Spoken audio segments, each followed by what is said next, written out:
Bienvenue sur notre chaîne, chaîne de sa famille Bota News TV.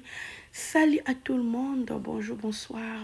Ça dépend quand il y a RO, vraiment besoin émission, top information de la famille.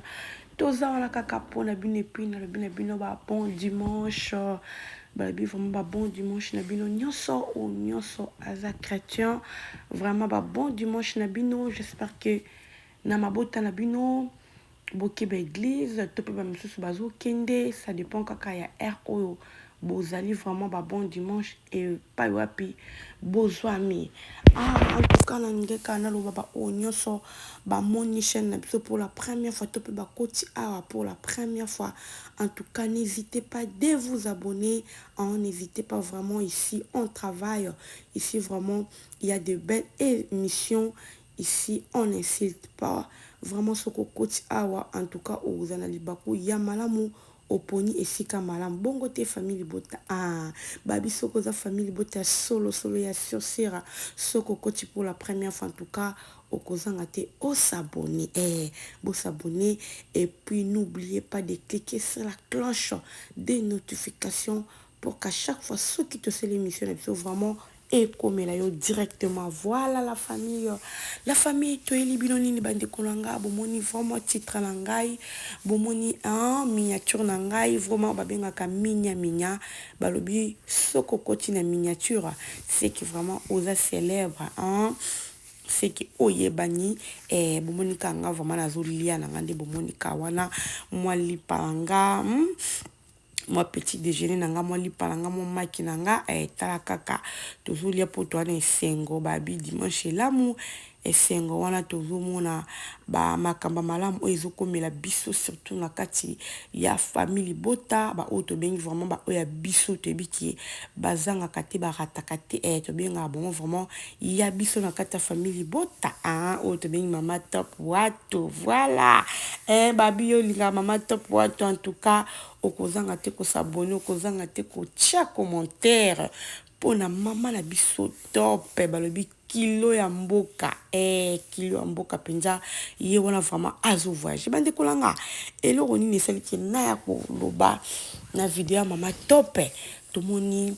makambo nini oyo ekomeli mama top na biso eza makamba kitoko makamba malamu. Alors pourquoi pas toi kosala émission, pourquoi pas toi kobeta lisolo kaka nde tomisana tolobela yango vraiment esalaka bien yango toye. Et puis par rapport yango nungu oyo tozoyoka sur les réseaux sociaux na ndenga malamu to pe na ndenga mabeka nde monde yango ekendaka. Alors biso rôle na ezalaka nini ya koya ko éclaircir bato ya koya kopesa bato information moko eza vrai ka nde na lobaka na chaîne na biso toyaka mpona kokosa te toyaka mpona kotatone te me toyaka mpona kopesa bato information oyo eza vrai ntango ekoti na moto ya moto vraiment evandi mpona libela. Voilà en tout cas la famille babi mosala nde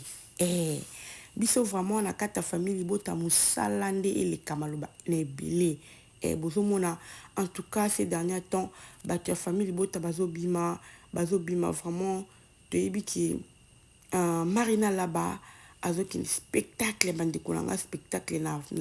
Europe kuna. En tout cas ezo sala bien et ça vraiment fierté na biso ba congolais pour le cinéma congolais lokola pe baza mo batu moko oya biso vraiment ya famille bota. En tout cas photo lobela yango photo betela yango vraiment c'était parce que ma pamboli ezali babiton boze sika ya moto aza na mapamboli bino pe bokozala béni parce que bato ba comédien ebele oyo bajouer kitoko oyo baza na batalent bape na bakalite ebele mais au moins babengisi bango te. Mais ntango ezokomela biso baoyo toza na kati oyo baza na bacomédien na biso baza na kati oyo vraiment bazalaka pembe na belle vie. En tout cas c'est une grâce pour nous. Il faut tolobela yango il faut tobetela yango vraiment c'était tomeka mpena kopanza sango yango parce que baza wana bazotambola na lignement ndenge bamisana kozala mama belle vie moi baconseil moi banini bayebi ndeni ya kovanda na bato bayebi ndeni ya kose comporter devant le public devant bémission na bango bayebi ndeni ya kocontrôler balangage na bango yango lelo tozomona bandeko na biso bamama na biso bacomédien vraiment bazozwa bazozwa bainvitation et c'est comme ça. Alors yo oza mutu oza comédien omi pesi na ki place na ki comédien te aux gens pour critiquer baningano ba comédien. En tout cas, gare à toi parce que okomona okotika la kaka bongo parce que yo aux gens pour la finga alors moi ba benga yo ezate bazotala mais oh ye moko za comédien azo critiquer sur baningani ba comédien. En tout cas ba kocho penda bar à rouge et beau exemple na ba mama top ba mama milo ba marina là ba bozo mona nde mambo ezokende lelo vraiment to na sengo oya ba comédien na biso lelo poto komi loko pamba ba komi ko ke ba spectacle bazozonga voilà yango nde vraiment ezaki souhait na biso lelo et comme ba comédien na biso. Voilà la famille, en tout cas, plus précisément ou rapidement, je voulais juste vous dire que Mama Top, ndenge tout mon na réseaux sociaux et j'en ai publié, Mama Top ake français, Mama Top wato ake français, bamsou babi Mama Top tikala bamsou ba lobby aro tikala ni yem tu sais AGKI, yem tu sais qui boye bamba tu pe akofinga ba fingi. Alors je suis venue pour vous éclaircir. Maman so ma top baza batu moko ba jouer ba sali vraiment musana bango na mboka Congo ba pesi meilleur na bango na kati ya monde à cinéma. Lelo nzamba sali grâce par son comportement, par sa façon de vivre, hein, sa façon d'être, comment aza pembe na Poutine, comment en considération au Poutine appelle ça comme Mama Top et puis Mama Top et Azong c'est la kango en retour à ton qui est grande sœur vraiment et ça les que l'élo de Canada bete no lisolo ya ba ivoirien hein vraiment ba comme kocha misu nakati ya bato ba jouer kana kata chaîne ya belle vie quand on dit la patrona la famille n'est pas qui bino Mama belle vie aza trop occupée bon mona ki na pesa ki bino publication na tchela ki bino Mama Delta ndengi aloba ki pona Mama belle vie. En tout cas ezo la ça vraiment niveau oyo Mama la biso aza likolo niveau azo sala musala na ye niveau ça musala na ye Belle Vie TV eza suivi partout hein ba pays mingi africain ba pays ba yambalanda vraiment Belle Vie TV ba ivoirien ba landa ka chaîne à Belle Vie TV de A à Z. Balanda Congo de près je vous dis alors bazota la artiste nini kakande tout le monde que grâce à na ba Nigérien et puis ba ivoirien lelo ba sepeli ba ko pe ko invité bande ko na biso ya cinéma congolaise na kati ya Côte d'Ivoire pour ba ki ko jouer en tout cas et ça lui vraiment bien alors invitation à Mama Top et ça vraiment invitation Mama Top parce que ko sala musala kakande bevi kandila patrona akenda ka voyage ka pamba te to yebi akenda ka ko sala musala place to yebi ka Mama Belva kenda ko pema ezaka na États-Unis à part les États-Unis l'Europe le bani so Mama Belva qui ezaka pona ko sala musala alors comme Mama Belvi a ça trop occupé boyebi ka Mama Belvi vraiment occupé enfin ba ivoirien ba na posa na yima ba tellement occupé alors ba sepela ki lelo ba benga Mama Top akende ko jouer kuna ba talika kana kata Belle Vie TV ba mona ki ba sepela ki na Mama Top vraiment visuel zala ki ba sepela Mama Top a ko jouer alors lelo tout le monde Mama Top a voyagé alors je voulais juste signifier et puis couper ça bah confirmation parce qu'il y a d'autres gens au bah habité bah le Mama Top paquet France et puis ben dis-moi bah polémique et belé yango to eka pour couper ça éclaircissement qui Mama Top à que France T Mama Top paquet Côte d'Ivoire azwa ki avion na ye lobby en tout cas vraiment Mama Top asi a commis na kati ya Côte d'Ivoire ba accueillir Mama Top kitoko makasi leki kitoko tokomona ba filme o Mama Top akosala tokomona moi extrait vraiment tokomona tokoya ko lakisa bino yango na lobby yo o nan o s'abonner na chaîne na biso en tout cas il faut s'abonner ceux qui vraiment olinga ka artiste na biso congolais olinga bango olinga Mama Top wato olinga ka Belle Vie quand olinga vraiment artiste comédien en tout cas au s'abonner pour avoir vraiment ezapona artiste tozana pona kolobila artiste pona ko la promotion na bango pona ko pousser bango lisusu ba kende vraiment dès l'avant c'est ça notre rôle en tout cas n'hésitez pas de vous abonner en tout cas de partager surtout nos vidéos de liker et puis de commenter quand vous commentez ça nous fait vraiment énormément plaisir à la famille voilà donc Mama Top à Côte d'Ivoire et pas ivoirien kuna bisika mama na biso Delta zali bisika ba Michel bazali Boeri Michel ba Gou bazali vraiment mama top akiko bakisa en plus na ye akiko bakisa mafuta mo mungwa et ça la bien ay sengote est-ce que vraiment bo sepeli to bo sepeti bo moninga nazolia na ngai nazolia penda parce que nouvelle oyo kitoko pona ngai na sepela surtout to na monaka ba oya biso na kata famille bota ba proche vraiment o bazala kana belle vie na kata famille bota vraiment et ça la ngaki top comme makasi babi bakoyoka gu makasi le but tonton tadingala pas vraiment gu makasi ezosalama en tout cas yango wana toye vraiment pour kopesa bino information pour kopesa bino éclaircissement au etali mama top alors les on dit ezolobama sur les réseaux sociaux biso etali bisoté biso problème le faisait mama top accueilli Côte d'Ivoire akeko jouer azo ça la fierté en mboka na biso Congo azo ça la fierté ya cinéma congolaise vraiment yango wana esali biso bien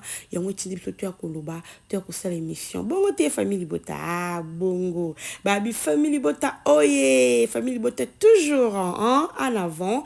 babi musala et les kamaloba lebele musala pinza biso vraiment musala nde musala yango andi zo sala que babengaka ba comédien na biso bazotala bango na kati vraiment ya Belle Vie TV parce que Belle Vie TV est suivi partout en temps bazotala ba mama top bazomona ba pays africain bazoko attirer regard na bango et pas ba onyo so ba jouer pas Belle Vie en tout cas yango na so ba bengi na kati ya Belle Vie TV il faut seper là parce que kuna ba lobi ba porte ezo fongwama et pas Belle Vie TV zo fongolela ba artiste ba porte porte mais fongwama de part et d'autre alors yo zaka ya kolala yo zaka kana pono kofinga Belle Vie yebelaka déjà poso yebelité okolela kana mingte bokolela ma ya miso babiso koza comédien vraiment comédien il faut bima il faut bima il faut bima ok ça musa libanda mboka bongonde ba reconnaître ka artiste ezaka te bando kanga mesika moko ozalaka na Congo non to moni ata libanda te place mo ba benso ke ko sa spectacle place mo ba benso ke ko jouer non to moni te to monoka na Congo non ozomona to monoka na Congo alors botika bilobalo botika kolobalo bebele po bozaka awa alors artiste nyonso posa nezaka ndeti boy tozomona mama top mama Belle Vie Kandila patona to moni grâce luzolo bakekuna to moni ba Jérémy Chaban ba ute ko kende na France ba Ida to moni le lope groupe ba mama Marina ba mama